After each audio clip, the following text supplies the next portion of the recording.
Great. How's college going? It's pretty good. I'm enjoying it. I went out with people from it for once, which is nice. Our Um, assignments are building up. I have a lot. I have a lot to do this week. I'm gonna do a lot of work tonight on my college assignments. yeah, I think mine are all going to start happening like next month. I Oh, don't know. nice. Gotta get on that. Now it's midterm week, so I'm off like a week, but I've work I think nearly every single day. So I'm only off for a day. yeah, that's rough. Hmm. Bloody- Twitch.tv/hallway wrestling streams.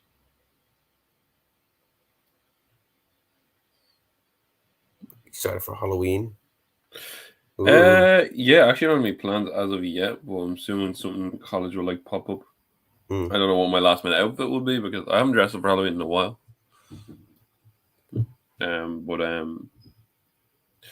But yeah, I think it should be decent. Mm. Any plans for yourself? I'm assuming I know you're a bigger fan of Halloween than I would be. So Well, Doctor Who comes back that night, so I'm kind of busy. Woo! Season oh, one. you're I mean, episode what one. I don't know. I what is don't know if that? I'm actually going to stay up and watch it, but I'll figure something out. My guy Toby starting off with a General Aziz nuts. Toby. Yeah, I wonder how General Aziz is doing. I haven't watched SmackDown. I wasn't. Apollo hasn't been on SmackDown in fucking ages. Or am I just like missing him completely? Um, I don't know. I don't think he has. He I have wasn't no on. idea. Well, he wasn't on Crown Jewel, but that's probably a. I don't think they'll put a character called General Aziz on a Saudi show. I don't think that was the. I don't think Probably that's a the good last time I've message seen to him. send.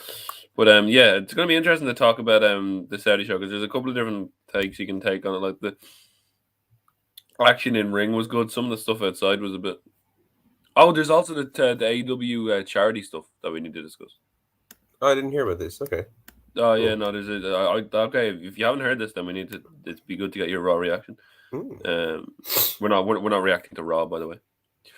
I was right informed that Aziz is from Poland, and if he played football in Germany, so I've definitely seen him a lot. Is he the guy who played like Dabakato? Is I mean he does look like he has the build of a footballer, and most people in WWE are footballers these days. Kieran, have you noticed that? Are they? Oh, No, as American in like footballers. American footballers. Yeah, Yeah. like this guy was a linebacker for the whatever. It's like oh fuck's sake. Yeah. Have you checked any of the new NXT stuff as well? No. Oh no. Is it any good? Are they back? Uh, you can tell they're kind of phasing out. Like I mean, Gargano is a babyface again. Okay. And you Um, love that, obviously. no, I just think he's gone. He if he ever his contract is up in December, and if he leaves, he's kind of ruined, and he's kind of set. I don't know. I don't think. I think he's more so ruined than just your opinion, though. I think he could come back. I don't If know. he popped up in like an AEW, I think it would be a cool moment. I, I don't know. That's the thing. I mean, Kyle O'Reilly is definitely looks like he's doing some weird shit. But let's just get going. We need to get a good bit to talk about. So we'll start with Charlotte Flair and Becky Lynch. Kieran, you do the intro as always. Beautiful, Okay. beautiful intro. Hello, and welcome to Mm. the Hall Wrestling Podcast. I'm your host, Kieran Brennan. With me, as always, my co-host. The man that genetics forgot, Rian. I am slightly at a different angle in my room today because the sun is beating in the window, and you basically can't see me if I turn this way. It's October. It was freezing yesterday, but it's really warm today. So Yeah, yup, global warming. it's nice. It's a bank holiday Monday as well, so happy days on that. Yeah, happy. But I I mean, the hope big everyone. question on everyone's lips: have you seen Squid Game? No, I genuinely like. I've heard so many good things about it, but I just haven't found myself any time to watch anything on Yeah, Netflix related at the moment. Just assignments and stuff like and other things. I'm in my natas tonight, and I've nothing to do, so I might like check out the first episode. It there you go. There you go. it doesn't. But no. School Game is nice, as Toby said. Kieran, your general thoughts without. I mean, I don't know if there's anyone here who might, but out of respect for the bots that might be in here, without spoiling, is there any general thoughts on it? It's a good show. It's pretty good. It's not. It's one of those shows that I think like no one would ever think it's overrated, but it's also it shouldn't be someone's favorite show. Everyone I know has been like, it's not a 5-star show, but it's really great. I think that's my opinion of it. So, Kieran, the most important question is: are you looking forward to the shitty American remake? Um, Kieran just coughed and. Yeah, I did. I muted myself mid cough as well. But Um, the shitty American remake is coming, definitely, or like or somewhere is going to make a shitty remake.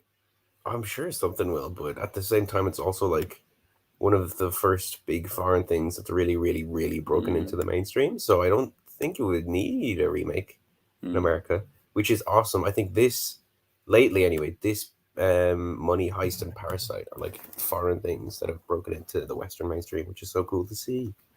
Yeah, I hate to be that guy who's like, oh, that guy only reads stuff through Instagram, but the fucking story of the guy who made it is pretty cool. Like, Yeah, he was um, pitching it for like 10 years or something, and y- then he finally gets it made because Netflix will make anything, and now it's the biggest show Netflix have ever made, which is yeah, he had to crazy. sell it. He had to sell his laptop and stuff. But I wonder if people like making those, like making these, because clearly he believed in himself. Well, could you imagine making something and like having the confidence think, oh yeah, this is gonna blow up Netflix and be like the most like most popular thing on Netflix of all time. Like, It's geez, I don't crazy. think any. It is crazy and it's really cool to see because um no yeah like people going from like the rags to riches stories are always ones that grab you. Um Yeah. and yeah, no, he definitely is set for life now. I Um, really want to watch Train to Busan.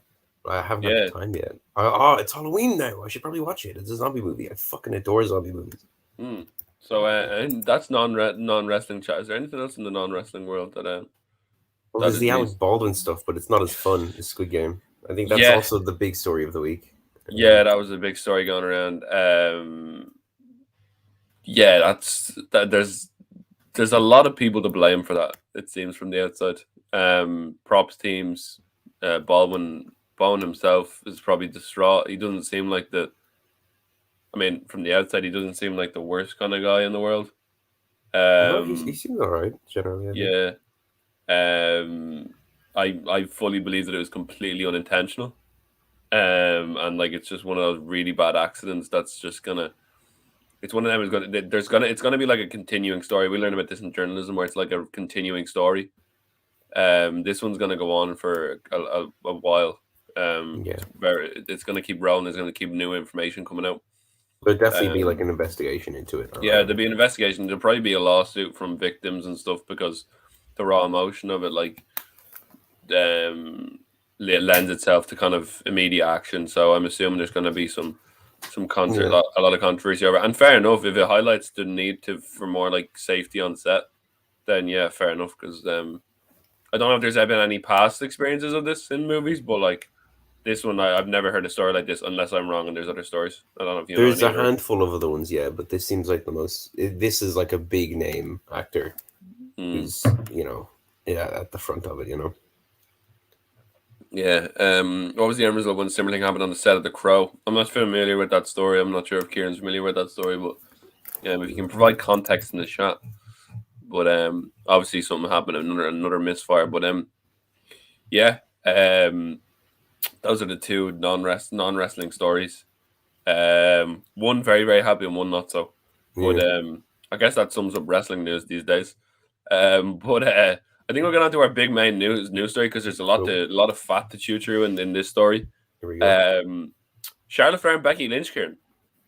Yes, the best Fuck friends, right? We're talking about how good friends they are. yeah. Jesus, like fuck. This blew up on Friday night. So Came out of a report. nowhere. It really Yeah, has like I don't know. I didn't I'll see read. this coming ever.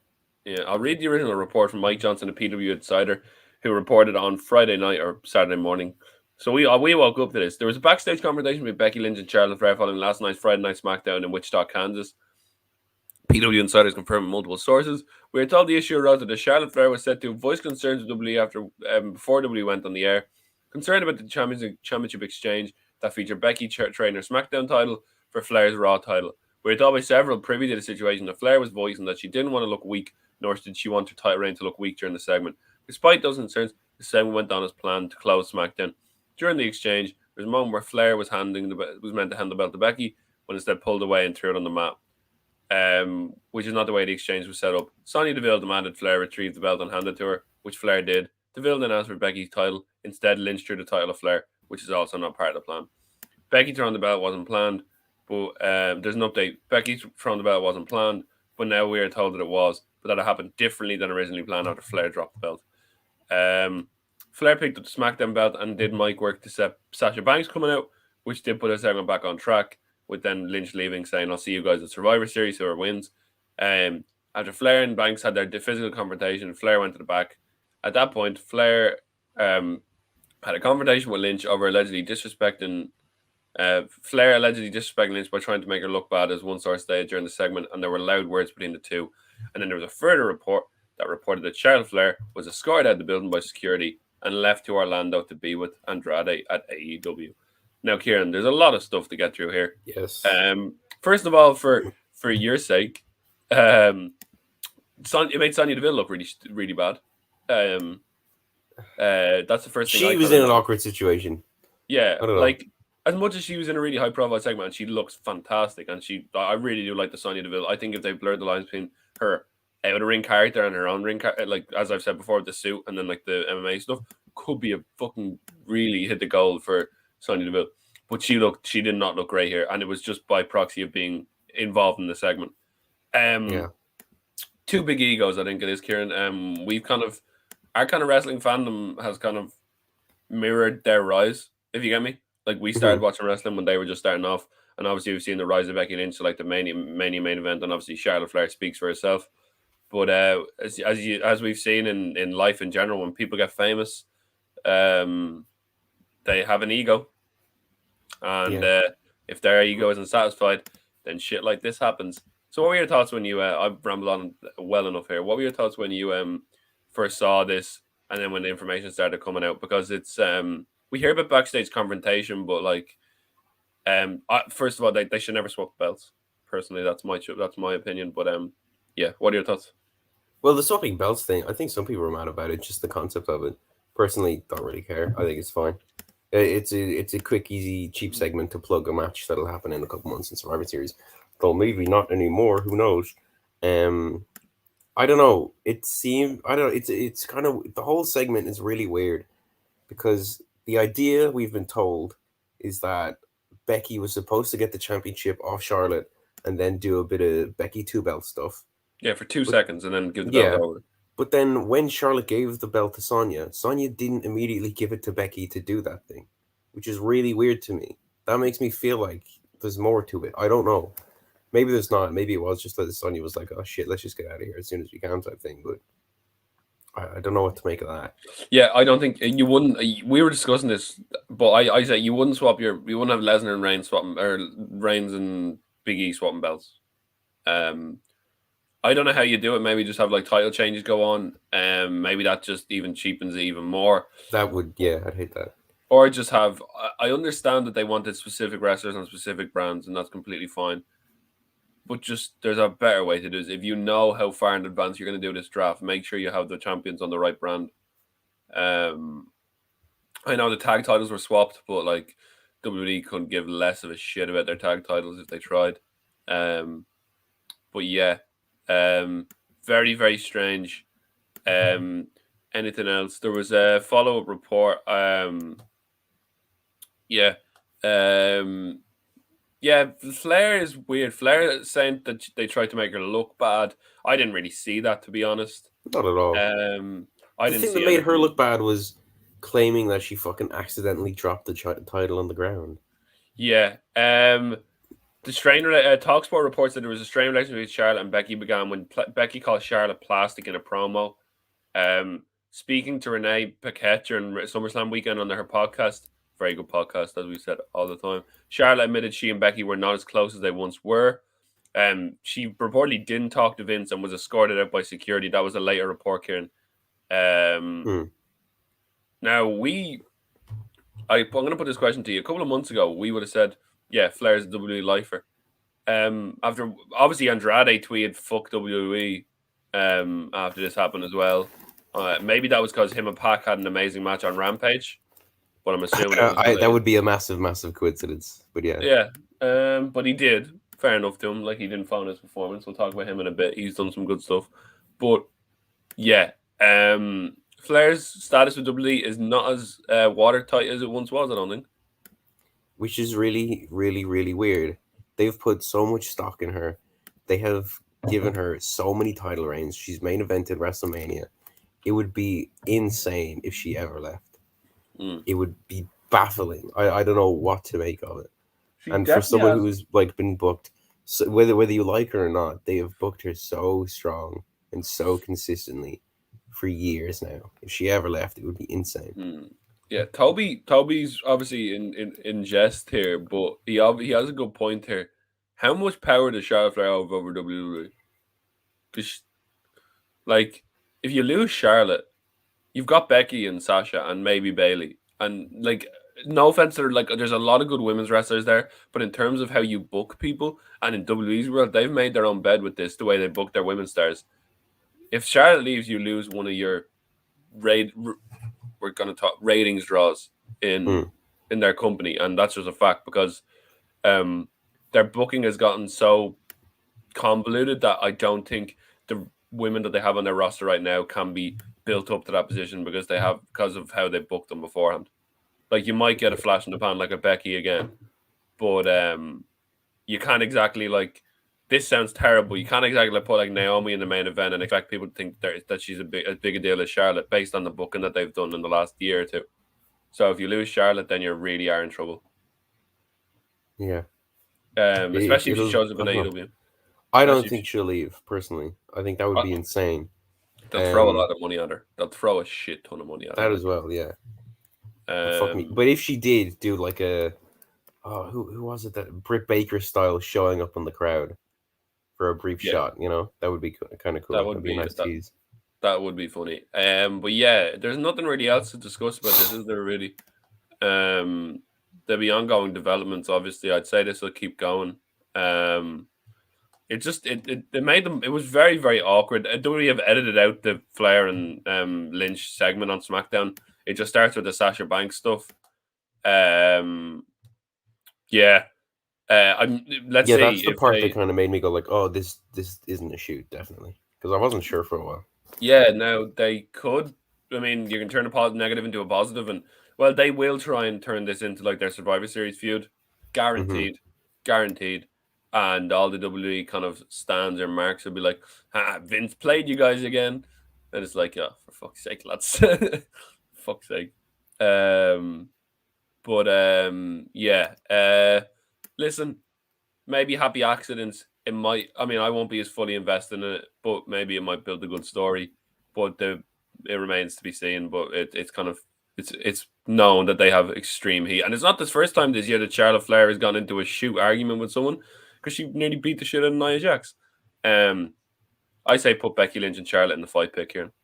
Have them go MMA at each. Um, Yeah, beat go yeah, for it, I guess, man. beat the heads off each other. Um, but yeah. Um, Quickly over to New Japan just for a few kind of moments here. Two things happened on the G1 Climax show that were of note. Zack Sabre Jr. came out to the ring in his full white gear, and it was announced that there was going to be a special attraction grappling match, and his opponent, wrestling for the first time in a long time, the Hmm. year I can't remember, it was Katsuyori Shibata, if you remember correct. Shibata was the guy who got a hematoma in the middle of a match after a headbutt back in New Japan back in the day, and was famous scene where he where Charlotte a real shooter like Arn Anderson. Yeah, we'll get on to Arn in a minute. But no, Shibata famous for having to retire from wrestling after a headbutt to Okada I think it might have been Okada. Had blood trickling down his head, and he had to retire due to subsequent brain injuries.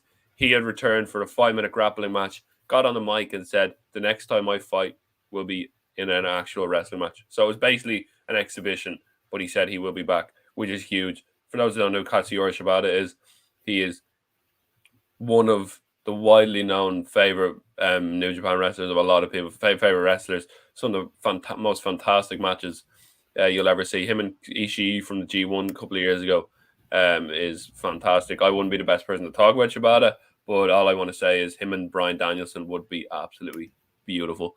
Um, but yeah, and then also some sad news in the main event. It was the final of the G1, Ibushi versus Okada. 26 minutes in, the New Japan finals usually go about 36, 35, 36 for context.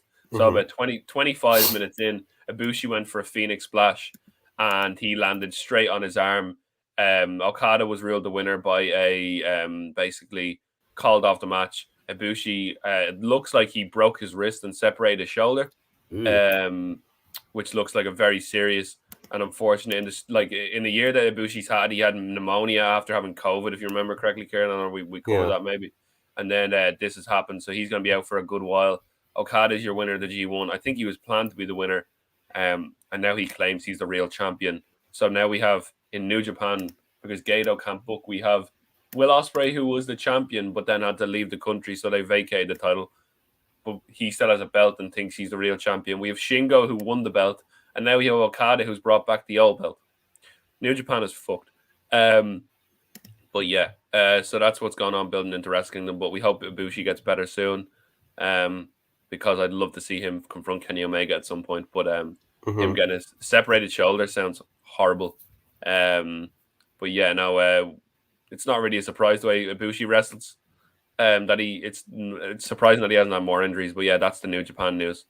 But yeah, and then we'll end it on Jim Ross, Kieran. Jim Ross announced on Twitter before Dynamite this week that he announced that he was going for a scan, but then he announced afterwards that he's been diagnosed with skin cancer and he's going to start treatment very soon. Yeah. Really sad news. Very sad. A really nasty cut on his ankle, but listen, he was a really big name that AW signed, and he's done some amazing work.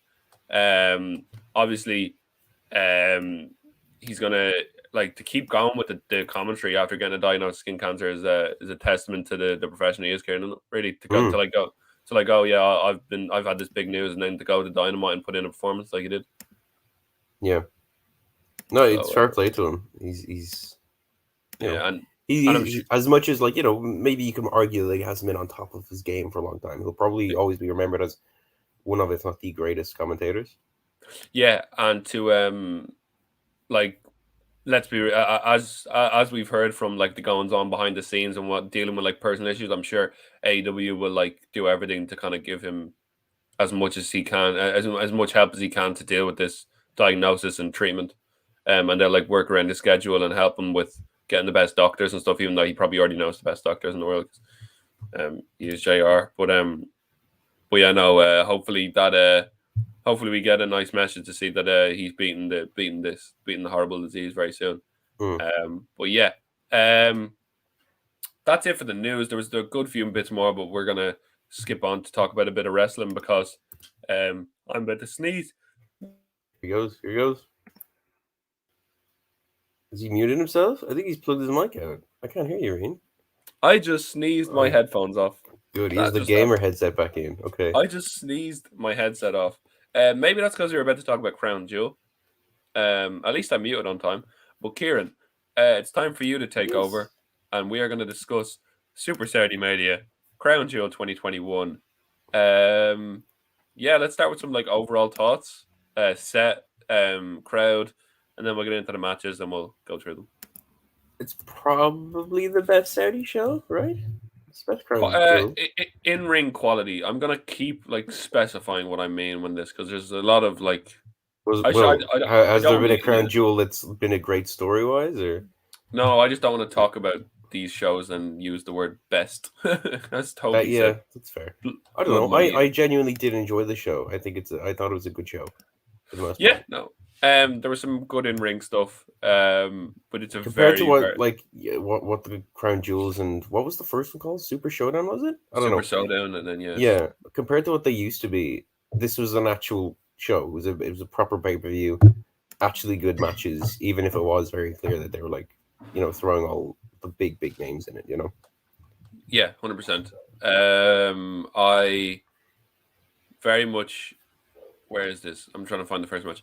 Yeah, no, I enjoyed some of the matches, but just it's weird. It's hard. It takes you out of it sometimes when you're watching these shows. I really enjoyed Edge and Seth Rollins more than I should have. After that was probably Seth Rollins' best match in a long time. Yes. Since I want to say since his Lesnar one at SummerSlam. Yeah, but camels as well. Plenty of camels. Loads of camels.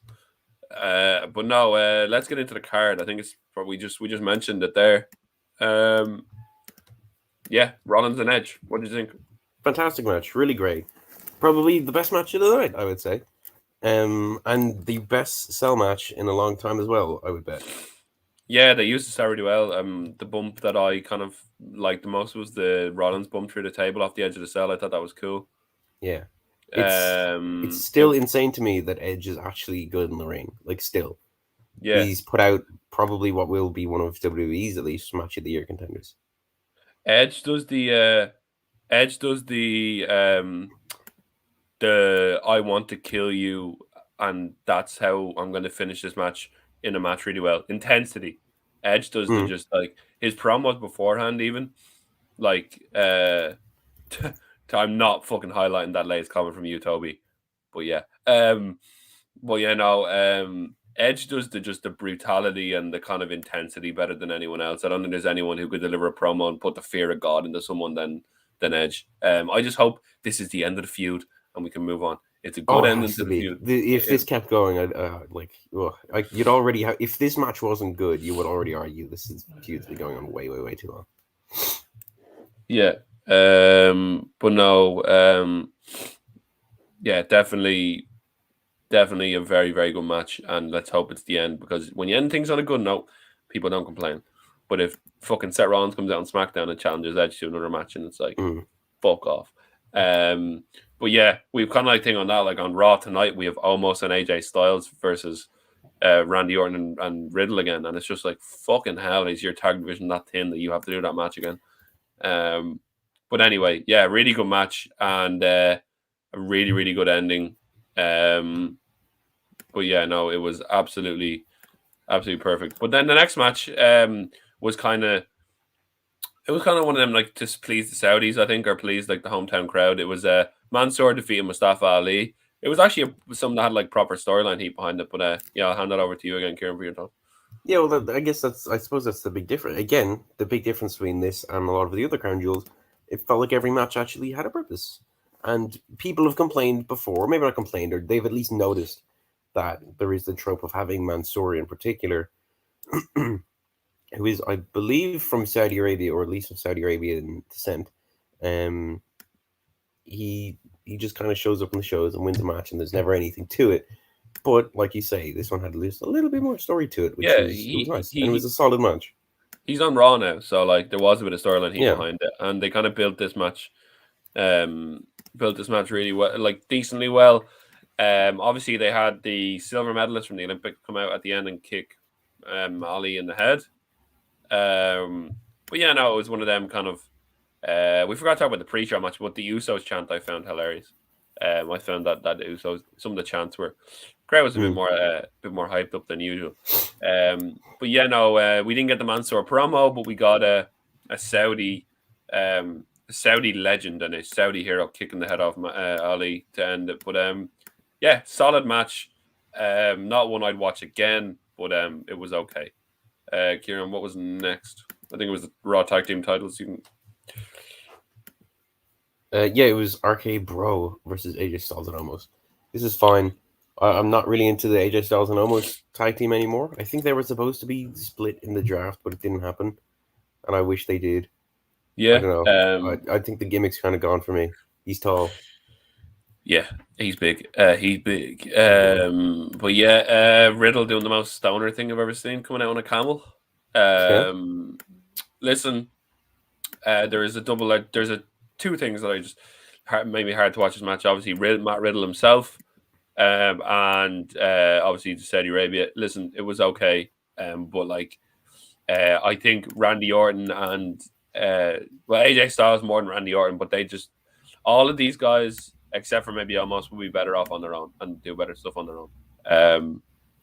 But yeah, that comes with the conversation of, if they split them up, where the fuck are all the tag teams? Because they split up half.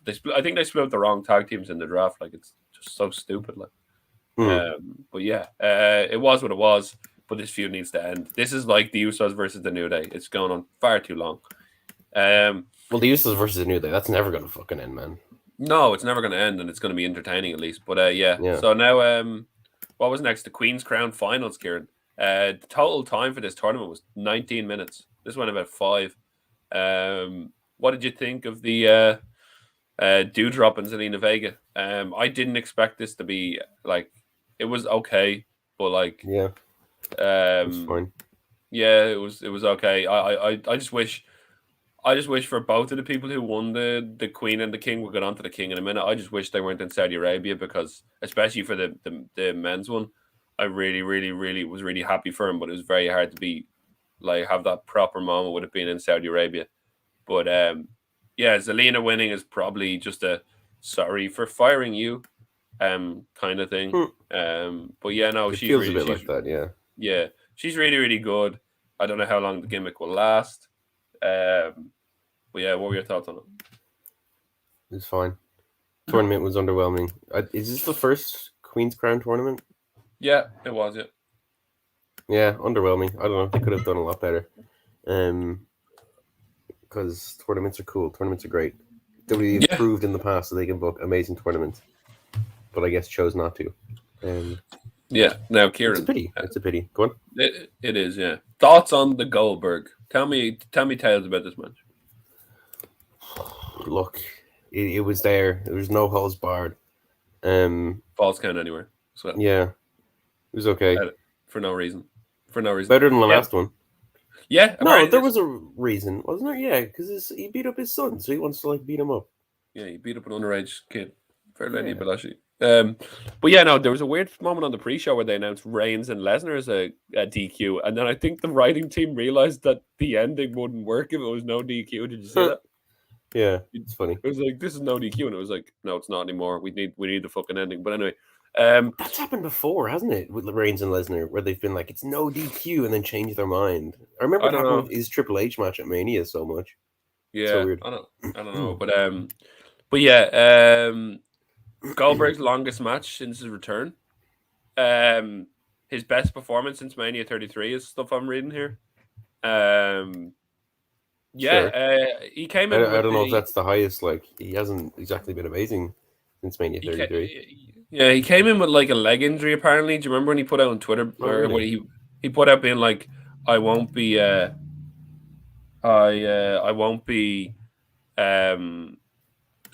at my best or something. Huh. But yeah.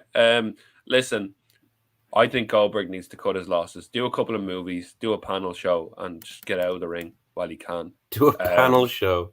I don't know. Anything but him being in the ring would be better than what he's doing. Like, it's kind of like sad. It's like watching.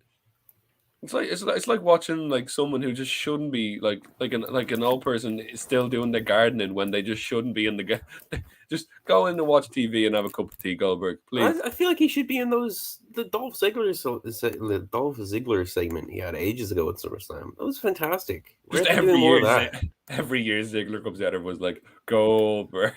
Just every year, one time a year, he spears Ziggler. That would be great. Why are they giving him proper matches? I don't know. He shouldn't have defeated Bobby Lashley, and I'm not the biggest Lashley fan. I'm fine. Lashley won the first one, didn't he? So I don't really mind. Yeah, I don't know. There's big bumps. It was a train wreck, but an entertaining one. Yeah, for a Goldberg match, there's a ceiling. It was decent. Yeah. Now, I listened to this speech afterwards, and I would love to wax lyrical about this and but I wish it was in America or even England or whatever. Xavier Woods defeated your boy Kieran, Finn Balor, in a really, really good match, and it's King Xavier Woods, and he was so happy. But it's just, again, it's like I wish it was in America so I could cry with you, Xavier. But it was we know how much the King in the Ring has meant to Xavier Woods if you listen to his podcast. But Kieran, Xavier's completely underrated. So underrated as a singles wrestler in this show here. He is. But I don't know. You know who I wanted to win this ring. I know it's okay. I'll be okay. Don't worry. I know you wanted King Prince, but yeah. I think I really do love Xavier. His coronation was really cool. So yeah, that was nice. I did like that. It was a good segment. Did you? I think Xavier stands out on his own. As much as you could say like Finn, definitely carried. No, you. Some people like, oh, Finn definitely carried it, but I think Xavier was more than held his own against Finn Balor in that ring. Oh, definitely, yeah. He's a solid wrestler who just, I guess, is never really appreciated, but whatever. Yeah, if you remember his TNA days, yeah, you'll remember that he's a very very good singles wrestler. Mhm. Yeah. So congrats to King Woods. His speech afterwards was really emotional, and got all the credit to him. Big E versus Drew McIntyre. Mhm. Really really good. But I don't know what it is with Drew McIntyre matches anymore. But there's a mental block for me with Drew McIntyre, and I think it's unfair to him because he's really really good. At the start of his run when he beat Lesnar in the Royal Rumble was fantastic. But when you're in the title picture so much, I don't know what it is, Kieran. Maybe you can put two and two together for me. I know this is a new feud, it's fresh and all that. But when he's constantly in the WWE Championship feud, and then you take him out for like one feud and then put him back in, it takes you completely out of like the storylines. I don't know. Yeah, Maybe that's just me being harsh. But what were your thoughts on this? Because it was a I really thought it really was. good match. Yeah, well, that's it. It's a really good match. It's a big match, though, and like I feel like it should have been built up to a bit more, Mm-hmm. and maybe at a different show. But I don't know. But it was a really good match. I think it's Drew's best match in a while as well. I think he's kind of struggled with having really good matches, and it's Yeah, typical that the second he loses the belt, he starts having good matches. Not the second, but you know what I mean. yeah, no, his like I love Big E, and the fact he was on that Tyson Fury Deontay Wilder thing, calling out the people, and now he's like main eventing where he's like semi-main, like he's in one of the main events. Hmm. He has the big belt. It's just really really cool to see, because the New Day are just like I know someone who like is a just watches AEW, and they don't watch WWE anymore because of all the shit that goes on. But Hmm. they're like the one WWE product I watch is the New Day podcast. They say Yeah. because it's just them just like I think the New Day are the rawest and most like the most real closest to like real life as the WWE product gets. Like as in like they're the people who show their most of their real life personalities on screen, if you get me. And Yeah. I think that helps us get really invested in it. Like Kofi Mania, you were literally with him every step of the way. Xavier Woods, you wanted him to do so well. And Big E winning all these belts and going on this run, you just loved every single minute of Hmm. it. So yeah, no, I really hope Big E gets a really good title reign. But when your roster is as thin as it is, well, Raw's title roster looks a bit better than SmackDown's. But as you said, I wouldn't be blowing your load on Drew McIntyre versus Big E too early when you've got like a couple of years of this before you do another draft. Yeah. But yeah, now we move on to the triple threat for the SmackDown Women's title: Becky Lynch versus Sasha Banks and Bianca Belair. Sasha and Bianca. If there's anyone who was going to make the having to like cover up, like look well, like Bianca doing her own like outfits and stuff like that looked really really cool. So probably the best way to kind of deal with having to like cover up. But really good match as well. Really really as you expect, three fantastic wrestlers. Would you put that? Where would you rank this in kind of like women's title matches? Because we've had a lot of like triple threats and really, really good triple threats. Where Well, I does this don't rank know. for you? There's too many to just do a ranking now, but it would definitely be in the upper echelon. I thought it was a fantastic match. Yeah. What do you think of Bianca Belair? Because it's her kind of first time being in there with like two people you consider like the corner posts of like the women's division. Did she hold up her end of the bargain in the match? 100%. And I really, really hope they don't do the standard WWE thing of forgetting about the champion and just focusing on the same old people again, because she's great. And it seems like they won't, I think, but she's fantastic. And I think Charlotte Flair even came out and said, or there was a report that Charlotte initially wanted to drop her title to Bianca, Yeah, which would be fantastic. And that's a match I want to see, you know?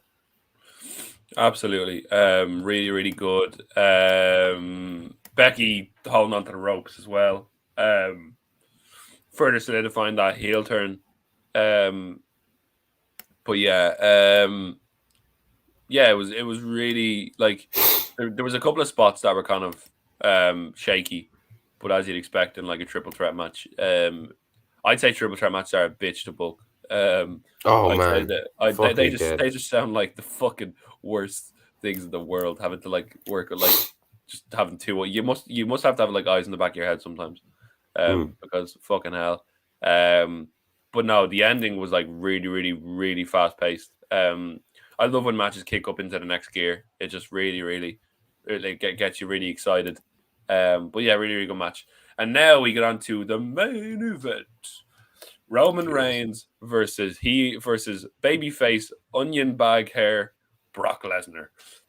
Kieran, I think this is. I'm going to go out on a limb and say, even though I don't watch it religiously, I think this is the best work of Paul Heyman's career.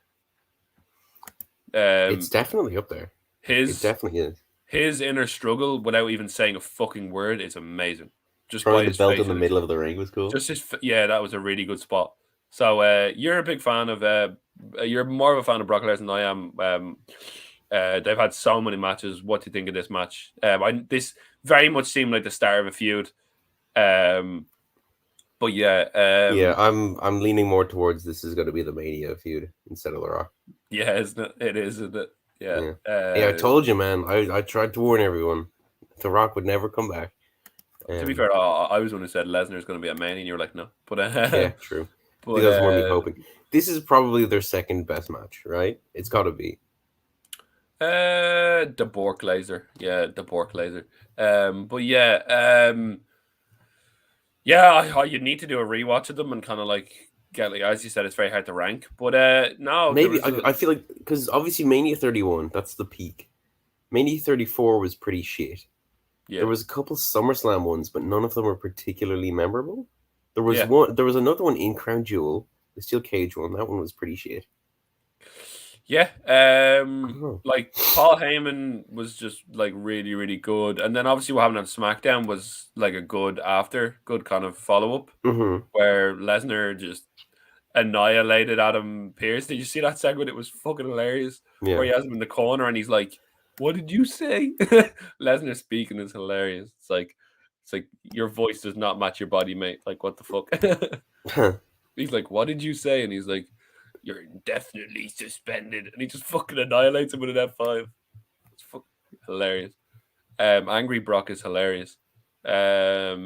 But yeah, he annihilated everyone and got suspended. I wonder if he's going to uphold that suspension, Kieran. Eh? Don't care. I don't know. I have a funny feeling that suspension will last until January. But we'll No, see. he's going to come out in like an army truck or something, bust through the door in like an ambulance. An They haven't done ambulance. they haven't done someone driving in a like an ambulance or a police car in a while. Yeah, Um, they love but doing like that. yeah, they love doing the whole, oh, he won't be here, he's a pussy, and then all of a sudden you hear sirens and it's like, oh shit. They did that um, to Moxley back in the day, didn't they? They yeah, what was well, it? he went to New York and then came back with a hot dog cart, and then he came back Yeah. in an ambulance one time. Wasn't there Um, one time where he was arrested by the police, and then it was revealed that the police actually really liked him, so they brought him back or yeah, something? It's he was in like insane. he was in the police hat, and it was like, it's super wacky Dean Ambrose again. But yeah, Moxley's my favorite wrestler in the world. I think. Yeah. Him and Hangman. We'll talk about Moxley in a bit, but Moxley's just so good. But yeah, yeah. What do you think will happen on SmackDown? Where do you see this Where do you see this feud kind of going towards Survivor Series and kind of? Obviously, we'll get Roman Reigns and Big E, but do you think Lesnar's going away? And how do you think they book the Royal Rumble to Mania with these two? Um, I think they will do whatever they always do with Lesnar, which is they'll book it 1 month at a time, and then Reigns will have filler feuds until then. Yeah, the Heyman arc is going to be interesting here. Like Yes, it's going to. I don't know where that's good. Maybe it will be Heyman realizes like, oh, Roman's too evil. I have to get Brock back in the picture or some shit, you know? Because he is Yeah, clearly scared of Roman, and they have built that very clearly for a while. Um, I'd love to see Heyman like sneaking off um to Lesnar's ranch or something. huh, Like that'd shit be like fun. that. Like they catch like police footage of like Heyman sneaking on a plane to, where does he live again? Canada. What's it called? It's a weird kind of state name in Canada. Lesnar lives on like a ranch where there's only like one phone and stuff. Um, him and Sable, but no, just stuff like that. Like, get creative with it. Get like Lesnar, get like Heyman being caught on the phone. Um, Stick Heyman in a handicap match with the Usos. Beat the information out of him. Where's Lesnar? Where is he? Heard, heard. But yeah, Lesnar's still getting pops, and that's what matters to Vince. He always Um, will. and and babyface Lesnar is interesting. So He's it, great. The cheeky bit where where Roman was like, "You didn't even read the contract. Are you stupid?" And then Lesnar was like, "Roman, I read the contract this morning with my advocate Paul Heyman. That was so cool." do you remember when he signed it and it was just like Brock? It was like Yeah, on the entire sheet. It's funny. like sign on the line, Lesnar. But yeah, really, really funny stuff. But yeah, very, very solid. Was there anything else to talk about on the SmackDown? Was there anything else to talk about on SmackDown? SmackDown results. I just want to rejig my memory. I watched a bit of it. There we are. SmackDown. As Woods' coronation was decent. The Roman opening promo when he's trying to goad Lesnar was quite good. Hmm. Sami Zayn looks like, I mean, let's say Sami Zayn and Kevin Owens look like defeated men at the moment. The Hit Row made their debut. Rick Boogs is my favorite thing about WWE. Yeah, Rick Boogs on the guitar with Shinsuke is hilarious. But yeah, that's it for WWE land. Let's just talk quickly about AEW and the charity controversy. It was so I'm gonna get the story up now. I don't know if you heard about this, Kieran, but this was quite an interesting. what's this? What did you say? So basically, AEW tweeted a couple of days ago. They sent out a tweet announcing the release of a new range of merchandise to coincide with Breast Cancer Awareness Month. Obviously, support breast cancer awareness. It's going on at the moment. Donate where you can and buy whatever, like the pink ribbons in the shops. We have pink ribbons in the shops. I don't know. I'm assuming Dunstore. I'm assuming wherever you work. I just said where you work. Yeah. Have them too. Buy those. I bought a pink ribbon. You basically just pay into the. I think there's like €300 in our like box, and you pay it, and then it gets donated to the breast cancer awareness in Ireland. So definitely support that. But yeah, the post said some of the proceeds from the sales would go to Susan G. Komen for the Cure Breast Cancer charity. Obviously, Susan G. Komen has a long relationship with WWE and are a lot of controversy. Have you heard about the controversy with Susan G. Komen? Yeah, unfortunately, yeah. Yeah, where the concerns where the donations to charity actually end up and the levels of pay to high-ranking staff.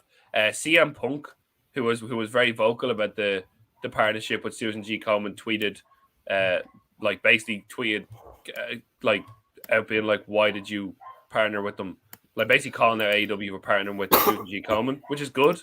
Really good to see Punk Yes. just Well, being like, this isn't like because they partnered with WWE for years and years and years. They still might, and people have called them out every year for it. yeah, I don't know it's a why really AEW would go for this. It's yeah. insane. So no, but listen, Punk called him out, and Punk said we're working on it. We haven't addressed it, but we are working on it. And now AEW, then AEW announced that they're teaming up with a breast cancer charity, and if you spend over €40, they took down the Susan G. Komen post and the merchandise, and they tweeted out, if you pay €40. If you pay €40 towards the breast cancer charity, you're eligible for free tickets into the show at the weekend. That's cool. So they partnered with a different charity. So a story that started off quite rough. Punk called them out. They went backstage and worked on it, and they announced a new partnership with the charity, which is great because obviously it's really good to see people like being called out on their bullshit and people taking on board and saying, sorry, we were wrong. Let's change. It's really nice. Very nice. So yeah, that was the AEW story, and that brings us nicely into a bit of Dynamite. Kieran, Bryan Danielson is a maniac. Yeah, he The certainly man, is. the man just keeps having amazing matches. The latest one being Bryan Danielson versus Dustin Rhodes in the first round of the World Title Eliminator Tournament, the final of which will be at Full Gear on November 13th, Saturday pay-per-view, Kieran. Bryan Danielson and Dustin Rhodes was fantastic. And Kieran, what do you think about Bryan Danielson winning with a fourth different submission move in four fights? It's just beautiful to see. It definitely seems like it's going to be his gimmick, and it makes Yeah, sense. and he was also they filmed the dark tapings at the Orlando studio, starting yesterday and today. And Brian Danielson was there, and he fought like Aaron Solo and a couple of young lads. So that's great to see that he's going to like do AW Dark and Elevation and doing the tapings and working with some young people, because that can only mean good for like their roster. Definitely. And he's definitely going to be a booker. Like if he's not an agent at some point, I'll be very surprised, because it's Brian Danielson. So yeah, Brian Danielson won with the guillotine. He made Rhodes pass out with a guillotine. The first round of the TBS Women's Tournament started. Penelope Ford defeating Ruby Soho defeating Penelope Ford. So that tournament's going to roll on into next year.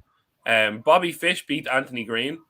And afterwards, Fish went after Green again. The show basically being like Fish basically turned heel, and CM Punk made the save. Punk made the save, and they're fighting on Wednesday. So I don't know. Punk is rumored to be fighting Wardlow at the pay-per-view, but if they said they get there, Punk and Bobby Fish on Wednesday will be a good match. Very much looking forward to it. It's Punk's first Dynamite match, which is crazy that has happened. Yeah, he's done Rampage, but he hasn't done Dynamite. This is a bit of a scary moment. So the next match in the World Title Eliminator Tournament was Eddie Kingston versus Lance Archer, the winner facing Daniel Bryan, and Archer went. Who? Fuck! He did it earlier as well. I know, man. It's still so weird. It's still just so strange. It doesn't help that it's literally his name in reverse.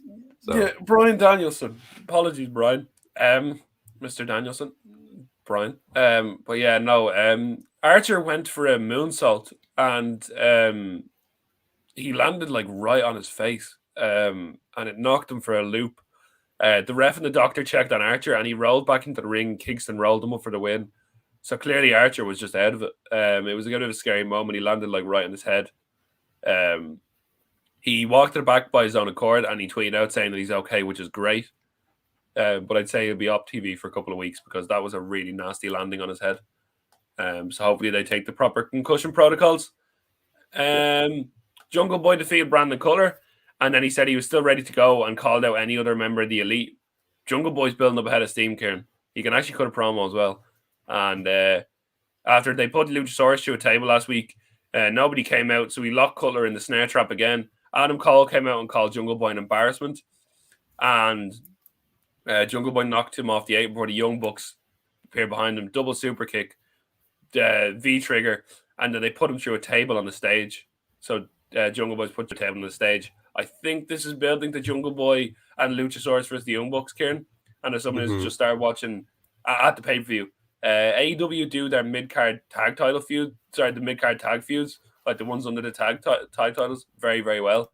And what do you think of a match between Jungle Boy and Luchasaurus versus the Young Bucks? I think it could be a very, very nice match. I feel like I've seen it a million times, but go for it. No, they actually haven't fought in a straight-up tag. Seriously? Well, that's really weird. They fought like in the early stages, but they've been in a mix of like 4-man and 8-man, and right now, but this feud seems to be building between Cole and Jungle Boy as well. So very, very interesting. The Dark Order then cut a promo where they were like, "It's good that we're all back together." And Hangman came in, and it was fucking great. Hangman basically announced, the Dark Order announced they're going after the Elite. So next week it's the Dark Order, Stu Grayson, Evil Uno, John Silver, and 10 versus Adam Cole, the Young Bucks, and because the Elite called them out earlier in the night, Adam Cole, the Young Bucks, and Kenny Omega. And Hangman came into the screen with a glass of whiskey in his hand and said, lads, your next week is near Halloween, and the Elite are gonna dress up, right? And Dark Order were like, yeah, and it was like, you're gonna have to dress up too and outdo them. So it looks like we're gonna get a fancy dress 8-man tag, where the Dark Order are gonna be dressed up, because obviously the Elite are gonna come out with some basketball kind of reference or something. But John Silver said, maybe the Elite will come out as like all the evil Looney Tunes in Space Jam or something. Yeah, maybe they can have a big basketball match. John Silver said, "I'm going to be Bambi," is what John Silver said. And and someone was like, "Oh, you've plenty of outfits in your closet," which was quite funny. But no, really wholesome promo. Brings Hangman back with the Dark Order, ties up a few loose ends. We'll get a big confrontation between Hangman and Kenny next week, and then a massive contract signing. And hopefully, as I've said, I'll put my neck on the line. I think the pre-match promo for Hangman and Kenny at Full Gear could be like the preview promo could be Rock Austin Mania levels. I think, with the production that they have and the story they have behind it. I'm very much excited for that, Kieran. Yeah, no, that sounds fun. Very much excited. And a Saturday pay-per-view. Let's go. And then you were talking about Cody Rhodes last night, and you were telling me you heard like mixed things about this. It'd be amazing to see when you look at it what you thought of it. But really, really good fast-paced match. But I do get what you mean because there's a bit of convoluted storytelling going on. Very, He very won, strange. didn't he? He did win, That but kinda it wasn't sucks. like a burial because there's a lot of shenanigans and obviously Black's beating him twice. Mm. So yeah, Cody keeps saying he's not a heel, but they had all the Nightmare family at ringside. Obviously Yeah, after but I do think he's just oblivious, man. yeah, I think he's oblivious to it as well. And I think, like we said, well, not like we said, like I said last week, if they ever do lean into the Cody's a heel thing, it won't be like something that they planned from the start. It will be like the crowd are booing us too much. We actually have to do it. You know, let's say it was the plan. Yeah. I don't know. Basically, on Friday, Arn Anderson pointed the gun. Did you see that? And he pulled the trigger. And then Cody Rhodes came out to attack because Malachi Black and Andrade were going to attack Pac. So towards the end of this match, Andrade came out and pulled the gun. And then Anderson planted Andrade's assistant with a spine buster. Aleister Black took out Arn Anderson, and then Pac ran down to fight Andrade. Cody hit his finisher. There was a diving foot stomp that looked brutal. Rhodes hit his finisher twice and then hit a Tiger Driver for the pin.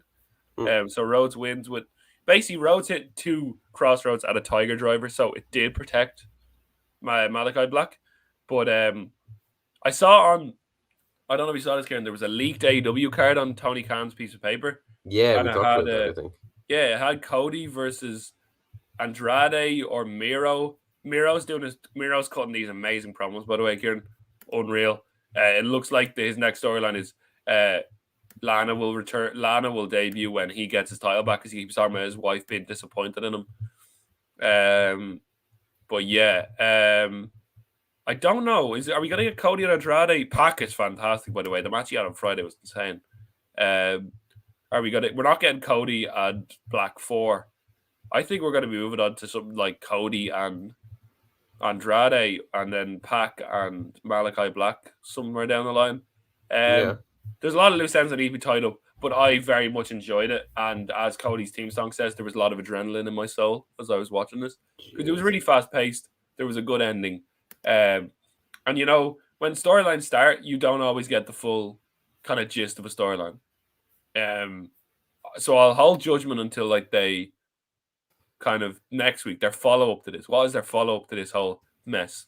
Because they do need to clean it up after this. You have a big messy end as an exciting end to Dynamite. If you clean it up the next week, it's fine. But if you continue with this convoluted shit, I will be uninterested. Yeah. It's kind of like give them a week to see. Because they've earned that trust. It's weird. Like AEW's booking has kind of earned that trust through previous examples of long-term storytelling. Yeah. So yeah, no, wait and see.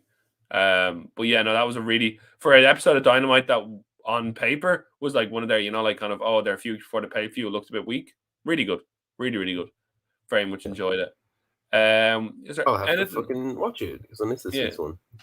And then we talk about we're like, AEW, WWE, New Japan, all this sort of like chat. What's happening over in Impact? I regret checking because Bound for Glory, their biggest pay per view of the weekend was this weekend. Kieran, quick positives. The Inspiration showed up. Yes, they won the tag titles, right? They won the tag titles, yeah. Jordan Grace won the digital media title. They have like some sort of like internet championship thing. Braun Strowman didn't debut when he was reported to. Maybe he's there for TV tapings and he's going to debut on TV. With the nickname, what was it, the Titan or something? And then their biggest star, Josh Alexander. Sorry, let's go back.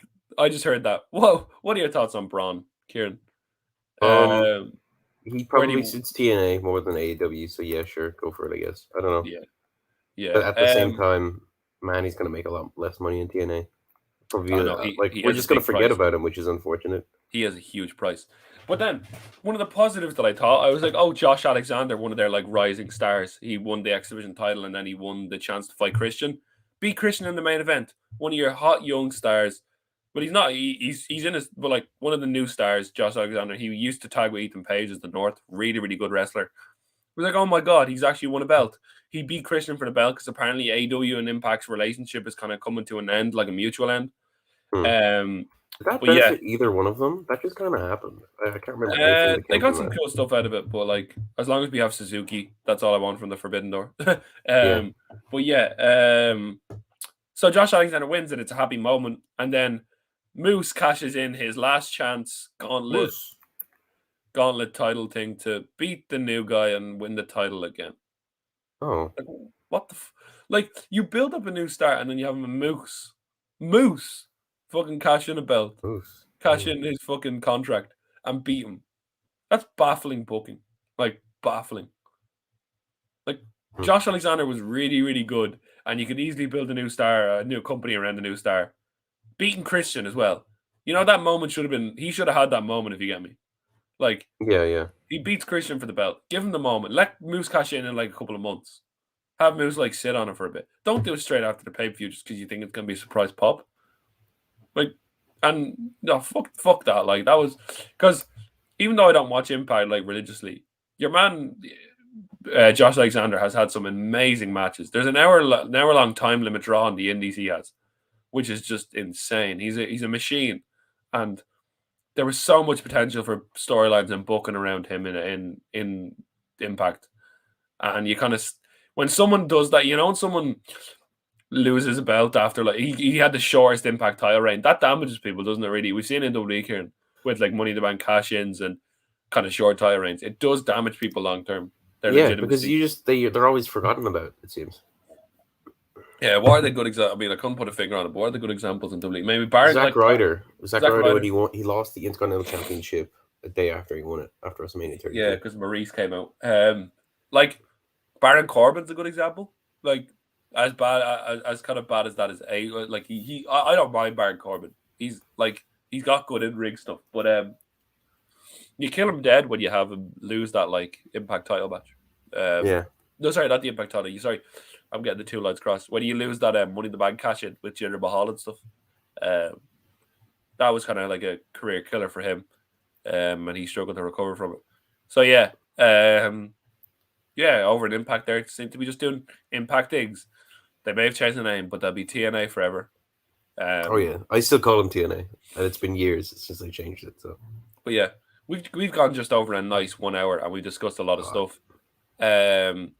AEW, very, very solid. WWE doing some good stuff, but also some confusing stuff. But Better than they yeah, have been, I'll say. better than they have been. Let's hope they keep the roll going. I highly doubt it. We will not discuss any. I think me and Kieran have both given up on NXT. Sadly, we might have a funeral for them next week. I just can't Jeez. get into it. It seems like a lot of their Kieran. It does seem like a lot of their old guard, like O'Reilly, Champa, and Gargano, are on their way out. Sadly, it does really seem like they are really changing the script. Any thoughts on that? Kind of Champa is final Halloween Havoc this week, looking like he might lose the belt to your man Braun Breaker. Um, we need to discuss. Did you hear about MSK? You know MSK, Uh, the tag team title, Megan tag team Fox's. Oh, champions. okay. Machine Gun Kelly. I'm joking. Machine I'm joking. Machine Submarine Kelly. Yeah. But no, MSK, yeah. They're getting booed in the CWC apparently because years ago one of the tag team members tweeted that, you know, your one Izzy, that Hmm. she shouldn't be in the ring. And her parents like got a lot of the crowd to like boo them when they debuted. And now they're getting like turned heels by the crowd because their dad and their mom are telling people to boo them, and like um someone like shouted something about one of their kids and like if like abuse about like one of their kids who was ill and like stuff like that just because he said that a 13-year-old shouldn't be in a wrestling ring, which is a fair point. they did the same to like similar people who are in NXT. That stuff was a bit much. Yeah. So yeah, no, NXT seems to be changing very, very, very fast. But what are your thoughts on that kind of old guard kind of moving out and the new guard coming in? I guess it depends what the old guy go and do. I don't know. NXT's kind of been a little dead for about a year, probably maybe a bit more. I can see Ciampa going to the main roster. I'm very, very curious what the next takeover will be like. I'll probably watch that. I don't know if it's gonna be called Takeover. That's like, Oh man, I don't know if don't say that. NXT might be just completely dropping out. They might be changing stuff for it completely around, but we'll see. But yeah, I don't see Kyle O'Reilly and Gargano staying there for much longer. Kyle O'Reilly was like hunting in the woods in a promo this week with a guy called Von Wagner. Gargano is Candice being pregnant leads me to believe that Gargano will sign a small extension, maybe, because I don't think moving companies while Candice is pregnant is a good idea. Just doesn't. It sounds very, very convoluted. I'd say it's you want kind of stability when you're like trying to have a child. Do we think he's gonna move companies? I don't think I don't know. His contract is up in December, like less than like a month and a half. 3rd of December apparently. Gargano's contract expires. Maybe he does like Adam Cole, sign a contract extension. Has a feud with your man for the North American belt and then moves on. But who knows? But yeah, no, that's all the wrestling talk for this week. If we ever cover NXT, we'll try. But a lot of like AEW is taking up most of my time at the moment. But Kieran, apart from Squid Game, any non-wrestling even wrestling, any recommendations this week for our fans? For our fans, our number one fan. Borat. I watched Borat the other day. That's a good movie. I've seen it before. It's fucking funny. What else do I got? Dune. Everyone go see Dune. I haven't seen it. I don't really want to see it, but I'd like it to do well. So, yeah, I think I'm going to try and read the book. I've heard decent things about it from friends who are movie fans. Go watch James Bond. Have you seen that? No, but I'm shocked you haven't seen that yet. I'm trying to say that to myself. I'm like, go watch it. I've just been, honestly, college work just needs to get done. Like over Christmas, I'm going to get so much shit done that I haven't done because college is just consuming me. Go check out the College View sports section because I'm the head editor there and it's taking up way too much of my time. So please go check out the articles there. But yeah,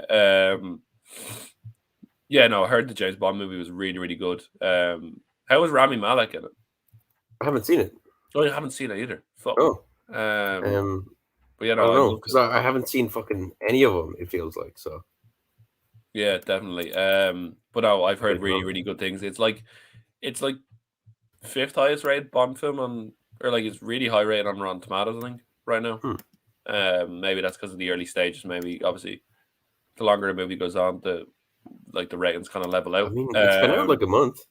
Yeah, they're doing well. Daniel Craig is one of he is a really, really good Bond.